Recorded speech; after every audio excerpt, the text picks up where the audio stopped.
안녕하십니까. 광주 한정열 내과입니다. 만성 B형 간염을 치료하는 도중에 생기는 궁금한 점 10가지를 Q&A 방법으로 전달하기 위해서 준비하였습니다. 두 번째, 만성 B형 간염의 진행 과정 및 치료 시점에 대해서 알아보도록 하겠습니다. B형 간염의 진행 과정 및 치료 시점은 이 그림을 보고 설명하도록 하겠습니다. B형 간염은 5개의 단계로 나누어지고요. 각각의 단계의 이름이 면역 관용기, 그 다음에 면역 제거기, 면역 비활동기, 다시 또 면역 활동기. 전부 다 보면 면역이란 말이 들어있죠. 면역 세포가 바이러스를 제거하는 시기, 여기하고 재활성화, 다시 면역 세포가 바이러스를 제거한다는 뜻입니다. 이 재활성화기, 이 두 개의 시기는 간이 손상을 받고 있기 때문에 반드시 치료를 해야 됩니다. 면역 세포에서 바이러스를 제거하다 보니까 바이러스는 간 세포 핵 속에서 증식을 하고 있거든요. 그러므로 선택적으로 바이러스만 제거할 수는 없고, 그러다 보니까 간 손상이 일어나게 됩니다. 그러면서 이렇게 간 기능 검사가 올라가게 되는 것입니다. 그래서 이 시기는 간염에서 간 경변으로 진행하기 때문에 반드시 치료가 필요합니다. 이 시기인지 내가 치료를 받아야 할 E항원 양성 면역 활동기, E항원 음성 면역 활동기인지를 본인이 어떻게 증상으로 알 수가 없습니다. 그래서 이것을 알기 위해서 하는 것이 검사가 되겠습니다.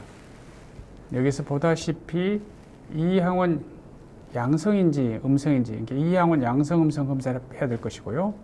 E항원 항체 검사를 해야 되고요. 그 다음에 바이러스 양을 봐야 될 것이고요. 그 다음에 간 기능 검사를 봐야 되겠죠. 그 다음에 간염인지 간경변인지 봐야 될 것이고요. 그 다음에 또 간암이 있는데 그걸 모르고 치료할 수가 있잖아요. 그러므로 간암 검사 등을 합니다. 그래서 어떤 단계인지 보아서 만약에 면역 관용기하고 면역 비활동기 같으면 되게 치료하지 않고 관찰하고, E항원 양성, 음성, 면역 활동기는 항바이러스의 치료가 필요합니다. 금방 말씀드린 대로 E항원 E항체, 바이러스 양, 이걸 HBV DNA라고 합니다. B형 간염 바이러스 DNA라는 뜻입니다. 바이러스 그 자체를 말하는 겁니다.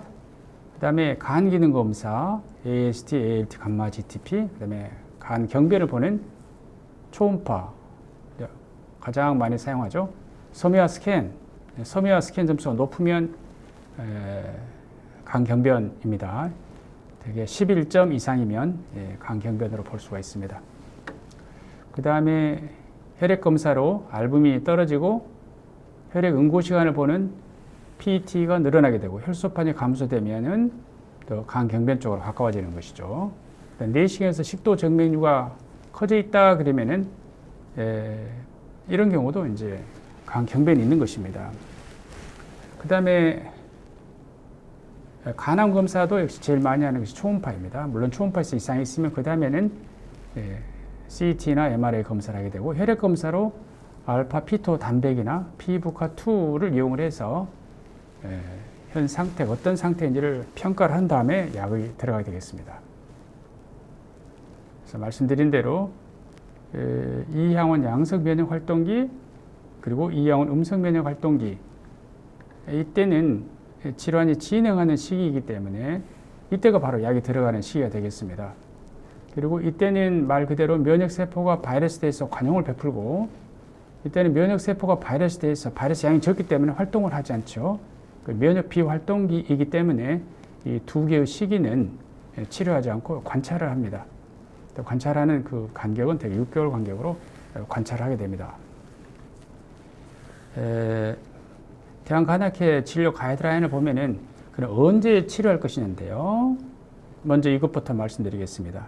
간 경변이 있으면 바이러스가 검출되기만 하면 간 기능 검사에 무관하게 항바이러스제, B형 간염 치료제를 사용을 하는 것입니다. 물론 그보다 더 중한 상태인 간 부전 상태인 비대 상성 간경변증, 간암 때도 약제를 사용을 하죠. 그 다음에 E항원 양성 면역 활동기, B형 간염 단계 중에서 두 번째에 해당이 되죠. 면역 제거기라고도 하는데 이때는 바이러스 양이 2만 단위 이상이고 그러면서 이제 간 기능 검사가 ALT가 간 기능 검사입니다. ALT가 2배 이상이면 정상의 2배 이상이면 약을 씁니다. 우리가 간 기능 검사 정상을 40 이하로 보기 때문에 80 이상이면 약을 씁니다.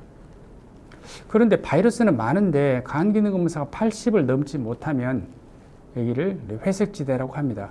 그럼 이양원 음성 면역 활동기는 같은데 바이러스 양이 2만이 아니고 2000 단위 이상이면서 간 기능이 2배 이상이면 약을 쓰고 그 이하면 바이러스 양은 많은데 간 기능 검사가 2배 이하면 여기를 회색지대라고 합니다. 말 그대로 흰색도 아니고 검은색도 아니죠.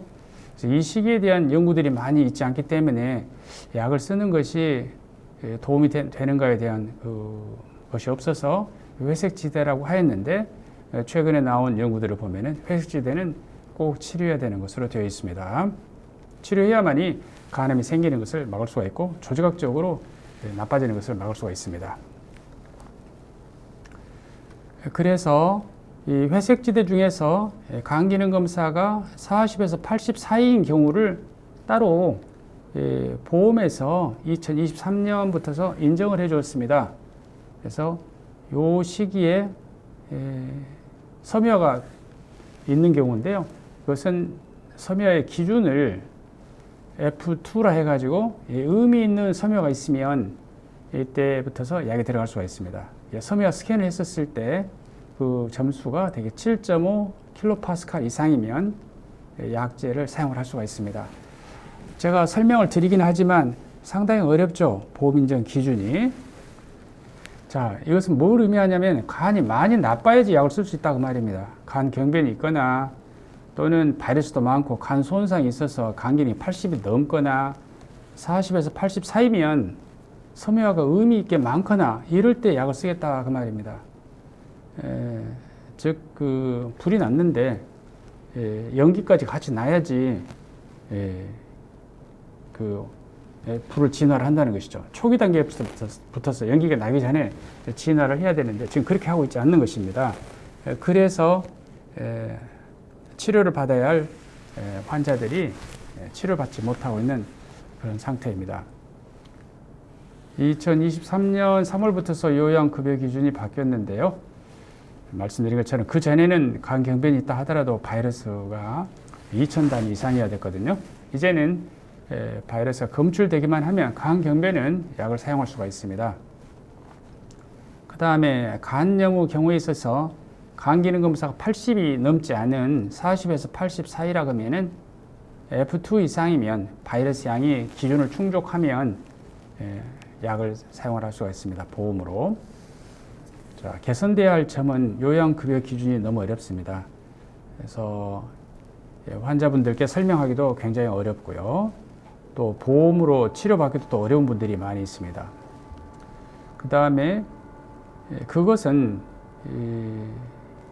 B형 간염이기 때문에 염증성 질환으로 보고 간 기능 검사를 중요시하기 때문에 그렇습니다.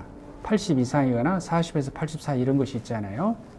그런데 B형 간염 환자에서 간암이 생기는 것은 간경화에서 되게 간암이 생기지만 간경화가 아닌 상태, 간염의 상태에서도 간암이 생깁니다. 그래서 B형 간염이라고 하는 것은 바이러스 그 자체의 질환이지 간 수치를 꼭 중요시 보아서는 안 되죠.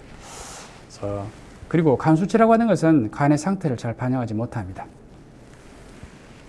이러한 것들이 있습니다. 개선돼야 할 점으로.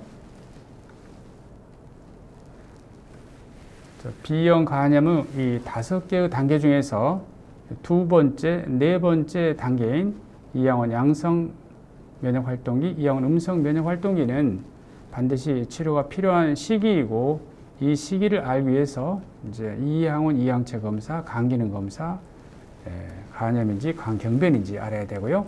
바이러스 양, 즉 HBV DNA 검사 이런 것들을 해서 치료가 필요한 때일 때는 꼭 치료가 들어가야 되겠습니다. 이상입니다. 감사합니다.